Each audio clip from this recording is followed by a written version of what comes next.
বাংলাদেশি নাগরিকের ভুয়ো পরিচয়পত্র তৈরি করার অভিযোগে এক ব্যক্তিকে গ্রেপ্তার করল পুলিশ। ধৃতের নাম ছোটন সেন।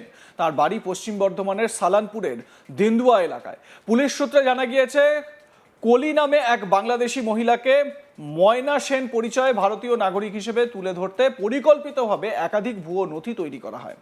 ভুয়ো বাবা মায়ের পরিচয় দেখিয়ে তার নামে ভোটার কার্ড, আধার কার্ড, প্যান কার্ড সহ একাধিক গুরুত্বপূর্ণ সরকারি নথি তৈরি করা হয়েছিল। পরবর্তীতে ওই পরিচয় ব্যবহার করে পাসপোর্টের জন্য আবেদন করা হয়। তবে পাসপোর্ট ভেরিফিকেশনের সময়ই পুরো বিষয়টি প্রকাশ্যে আসে। তদন্তে জানা যায়, ময়না সেন ওরফে কলি কুলটির খারাপ এলাকায় বসবাস করত এবং ভুয়ো পরিচয় দীর্ঘদিন সেখানে থাকছিল। ছোটন সেনের সঙ্গে তার ঘনিষ্ঠ সম্পর্ক গড়ে ওঠে। সেই সম্পর্কের সূত্র ধরেই ছোটন নিজের কাকা ও কাকিমাকে ময়নার বাবা মা হিসেবে দেখিয়ে সমস্ত নথি তৈরির ব্যবস্থা করে। পাসপোর্ট আবেদনে উল্লেখিত ঠিকানায় পুলিশ ভেরিফিকেশনে গিয়ে দেখতে পায় সেখানে ময়না সেন উপস্থিত নেই। স্থানীয়দের জিজ্ঞাসাবাদে জানা যায়, নথিতে বাবা মা হিসেবে যাদের নাম রয়েছে সেই উৎপল সেন ও শুভঙ্করী সেন তারা আদতে ময়নার বাবা মা নন। পরে জিজ্ঞাসাবাদে উৎপল সেন ও শুভঙ্করী সেন স্পষ্টভাবে জানান তাদের কোনো কন্যা সন্তান নেই এবং তাদের নাম ব্যবহার করে ভুয়ো নথি তৈরি হয়েছে। এ বিষয়ে তারা কিছুই নাকি জানতেন না। ধৃতের কাকা উৎপল সেন এ বিষয়ে কি বলছেন শোনাবো আপনাদের। আমার যখন ঘর বিভাজ হয়, তখন দাদা বাবা মারা যাওয়ার পর ওকে আমি জিজ্ঞেস করাতে পাঠিয়েছিলাম। এবার ওইখান থেকে ওই ভিত্তিতে ওইখান থেকে চুরি করে যা করণীয় করেছি। কি হয়েছে ঘটনা জানেন? আমি তো ডিটেলস, আমাকে আসানসোল অফিস থেকে এসেছিল, নোটিশ এসেছিল, আমি গেলাম ওইখানে। হ্যাঁ, ওই কি অফিস বলে, কমিশনার অফিসে গেলাম। বড়বাবু আমাকে বললো যে এই ব্যাপার। স্যার দেখুন, আমি তো কিছু জানি না। কি বলেছিল? যে এই ব্যাপার, এই তোমার ভাইপো এইসব তোমার পাস দিয়ে আপনার আধার কার্ড, এই কার্ড নিয়ে পদে তোমার বাবা বানিয়ে অন্য ইয়েকে পাসপোর্ট বানিয়ে, মানে ওই যে মেয়েটার আপনাদেরকে বাবা মা বানিয়ে। হ্যাঁ। তো এই বিষয়ে আপনারা অভিযোগ দায়ের করেছিলেন? অভিযোগ এটা তো ডাইরেক্ট চুরি কেস, এটা তো আমি কিছু জানি না। আমি তো আপনারা অভিযোগ জানিয়েছিলেন তাহলে? আমি তো অভিযোগ তো মানে পাইনি কিছু। যখন আমি নোটিশ পেলাম তখন তো আমি ওখানে গিয়ে আমি সব জানালাম যে আমার চুরি গেছে, আমার চুরি করে বানিয়েছে, এতে আমি কোনো ইনভলভ নেই, এতে আমি কিছু জানি না। এই যে মেয়েটা, এই যে বাংলাদেশি মেয়ে, এ কি এখানে এসেছে কখনো? না, এখানে কোনোদিন আমি জানি না। আর ও কী যে করে কী যে না করে, ওর সাথে তো আমার কোনো লেনদেন নেই। ও তো আলাদা মানে করে দিয়েছি, ওকে পার্টিশন করে দিয়েছি, আলাদা জায়গা দিয়ে দিয়েছি, আলাদা ঘর দিয়ে দিয়েছি, ভাগ করে দিয়েছি, সব কিছু করে দিয়েছি। সেইটাই মৌকাটা নিয়েছে, যখনই আমি জেরক্স ফেরক্স করাতে পাঠিয়েছিলাম ছেলের মতন, ছেলেরা মানে তখন ছোটো ছিল, জানে না কিছু, ওকে পাঠিয়েছিলাম। এবার ওইখান থেকে চুরিভাবে করে বানিয়েছে। সেটা তো আজ তো 4-5 বছর আগেকার ঘটনা। আচ্ছা, আর মানে তার কি আগেও বিয়ে হয়েছে এইখানে? মানে তার স্ত্রী রয়েছে? হ্যাঁ, তার স্ত্রী আছে, তার শ্বশুর বাড়ি আছে, তার ছেলে আছে।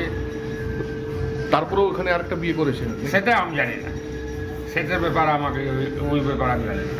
এই যে এরকম ঘটনা কি বলবেন? কি বলবো, মানে দুঃখজনক। আর কে কে রয়েছে তার পরিবারে? তার পরিবার 2টো মেয়ে আছে, তার শ্বশুর আছে, তার শাশুড়ি আছে। সবচেয়ে গুরুত্বপূর্ণ তথ্য উঠে আসে ধৃত ছোটন সেনের জবানবন্দিতে। পুলিশের কাছে সে স্বীকার করেছে ময়না তার স্ত্রী নন। 2019 সালে তার সঙ্গে কলির পরিচয় হয় এবং কলির আসল পরিচয় বাংলাদেশি নাগরিক। ছোটনের দাবি অনুযায়ী কলি অবৈধভাবে বাংলাদেশ থেকে ভারতে প্রবেশ করে। ভারতীয় নাগরিকত্ব পাওয়ার লক্ষ্যেই পরিকল্পিতভাবে ভুয়ো নথি তৈরির ছক কষা হয়। পুলিশ আরও জানিয়েছে, কলির ভারতীয় পরিচয় তৈরি করতে ছোটনের কাকা ও কাকিমার নথি ব্যবহার করা হয়। দালালের মাধ্যমে ভুয়ো জন্ম শংসাপত্র তৈরি করে তার ভিত্তিতে আধার, ভোটার কার্ড, প্যান কার্ড বানানো হয়। পরে সেই নথির সাহায্যে পাসপোর্টের আবেদন করা হয়। এই পুরো প্রক্রিয়ায় বড় অঙ্কের আর্থিক লেনদেন হয়েছে বলেও পুলিশের অনুমান। এসআইআর সংক্রান্ত পরিস্থিতির কারণে ধরা পড়ে যাওয়ার আশঙ্কায় ময়না সেন ওরফে কলি বাংলাদেশে পালিয়ে যাওয়ার পরিকল্পনা করছিল বলে তদন্তকারীদের ধারণা। সেই কারণেই পাসপোর্টের আবেদন করা হয়েছিল। তবে পুলিশ ভেরিফিকেশনেই সমস্ত পরিকল্পনা ভেস্তে যায়। পুলিশ জানিয়েছে বিষয়টি তো অত্যন্ত গুরুতর। অবৈধ অনুপ্রবেশ, জাল নথি তৈরি এবং রাষ্ট্রীয় গুরুত্বপূর্ণ নথির অপব্যবহারের অভিযোগে ছোটন সেনের বিরুদ্ধে একাধিক ধারায় মামলা রুজু করা হয়েছে। ঘটনার সঙ্গে আরও কেউ জড়িত রয়েছে কিনা তা খতিয়ে দেখা হচ্ছে। পলাতক ময়না সেন ওরফে কলির খোঁজে তল্লাশি চলছে। ধৃতের আইনজীবী অতনু দাস কি বলছেন এই প্রসঙ্গে শুনুন। পুলিশ প্রেয়ার করেছে, দুদিনের পিসি প্রেয়ার করেছে।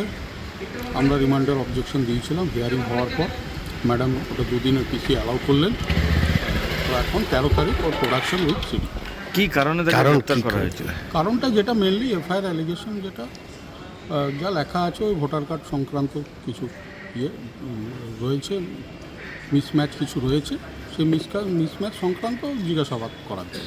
আমরা যতটুকু জানতে পারছি যে বাংলাদেশি মহিলাকে নাগরিকত্ব না পাইয়ে দেওয়ার সেরকম কোনো কিছু ব্যাপার নয়, সেটা সম্পূর্ণ যা বলা হচ্ছে সে সম্পূর্ণ মিথ্যা কথা। এই জাস্ট একটু যেটা হচ্ছে এখন তো এসআইআর চলছে, বর্তমানে অনেকের ভোটার কার্ডে অনেক রকম মিসম্যাচ ধরা পড়ছে, সেরকম একটা মিসম্যাচ সংক্রান্ত ব্যাপারে।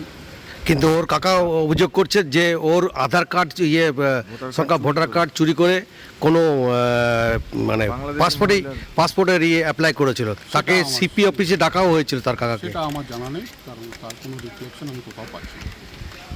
এফআইআরে কি এটাই লেখা আছে? আর এফআইআর যা আছে ওইটুকু, এর বেশি কোনো রিফ্লেকশন আমি কোথাও পাচ্ছি না। বিষয়টি নিয়ে শুরু হয়েছে রাজনৈতিক চাপানুতোর। বিজেপির নেতা অভিজিৎ রায় বলেন, আমরা শুনেছি বারাবণী বিধানসভার সালানপুর ব্লকের দেন্দুয়া এলাকায় ছোটন সেন নামে এক ব্যক্তিকে গ্রেপ্তার করা হয়েছে এফআইআর এর ভিত্তিতে। ছোটন সেন সালানপুরেরই অধিবাসী, তবে মূল অভিযুক্ত কোনো ময়না সেন নামক কোনো মহিলাকে তিনি আশ্রয় দিয়েছিলেন এবং রেসিডেন্সিয়াল সার্টিফিকেট হওয়ার সমস্ত যাবতীয় তথ্য সে সাহায্য করেছিল। তো বিজেপি নেতা কি বলছেন শোনাবো আপনাদের।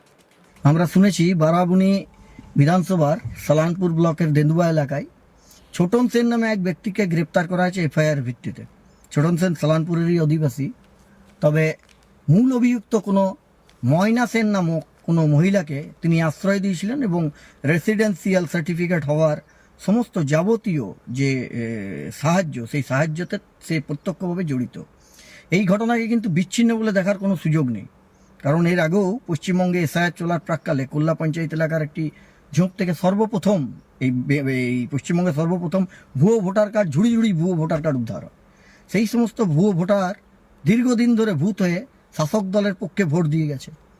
দেন্দুয়ার এই গ্রেপ্তার প্রমাণ করে যে অনুপ্রবেশ, ভুয়ো পরিচয়পত্র এবং রেসিডেন্সিয়াল সার্টিফিকেট কোনো একদিনে হয়নি। পঞ্চায়েত প্রধান বা কাউন্সিলরের স্বাক্ষর ছাড়া, সোজা কথা শাসক দলের মদত ছাড়া এই ধরনের নথি তৈরি হওয়া অসম্ভব। এই কথা আমরা সবাই জানি। তাহলে প্রশ্ন হচ্ছে, এটাই কি শাসক দলের উন্নয়নের পাঁচালীর নমুনা? উন্নয়নের পাঁচালীতে কি এই অনুপ্রবেশের এই সালানপুরের ঘটনাটিকে ওই লিরিক্সে, গানের লিরিক্সে কি ইমন চক্রবর্তীকে গাইতে বলা হবে না? যারা এখানে বড় বড় ডায়লগ মারছেন বিজেপির উত্থান দেখে, যারা কিছুদিন আগে বলেছেন নাকি বদল নেই, এবার নাকি বদলা হবে, তাদের উদ্দেশ্যে একটাই প্রশ্ন, এটাই কি সেই উন্নয়ন? লাইক, কমেন্ট, শেয়ার করতে ভুলবেন না। দেখতে থাকুন আজ তাক বাংলা। সাবস্ক্রাইব করুন আমাদের ইউটিউব চ্যানেলটি।